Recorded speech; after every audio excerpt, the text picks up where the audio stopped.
বন্ধুরা, আমি আজকে একটা দম মসুর বানাচ্ছি। তার জন্য লাগছে, আমি 1 কাপ মসুর ডাল ধুয়ে নিয়ে এখানে রেখেছি। পেঁয়াজ কুচি, বড় বড় করে পেঁয়াজ কুচিয়েছি। 2টো টমেটো কুচি আছে, বড় বড়ই কুচিয়েছি। 2টো কাঁচা লঙ্কা কুচি আছে, কাঁচা লঙ্কাগুলো বিশাল বড় বড় ছিল। একটু আদা কুচিয়ে নিয়েছি। একটু রসুন বড় বড় করেই কেটে নিয়েছি, একটা গোটা রসুন আছে। একটু সরষের তেল নিয়েছি, একটু সরষের তেলটা বেশি লাগবে। একটু নুন নিয়েছি। এইগুলোকে আমি একে একে সব দেবো। এটা প্রেসার কুকারে প্রথমে আমি একটু জল দিয়ে দিলাম, তারপরে ডালটা দিয়ে দিলাম,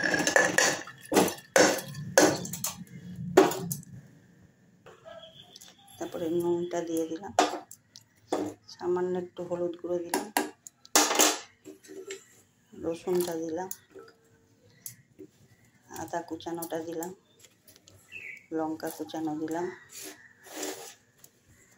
টমেটো কুচানো দিলাম,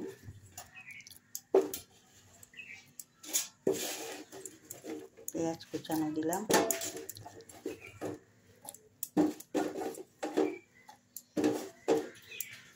এবার সর্ষের তেল দিয়ে দিলাম। সর্ষের তেলটা একটু বেশি পরিমাণেই দিতে হবে, তাহলে খেতে ভালো লাগবে। এটাকে এখন সব মিশিয়ে দিয়েছি।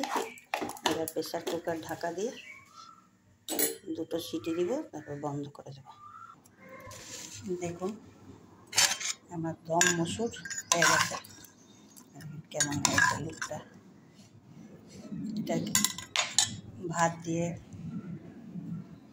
রুটি দিয়ে, পরোটা দিয়ে, লুচি দিয়েও খেতে খুব ভালো লাগে।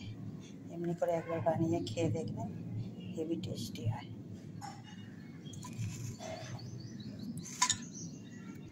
আমি বাটিতে ঢেলে দিয়েছি। এখন লুকটা দেখুন, খেতে কিন্তু খুবই টেস্টি হয়।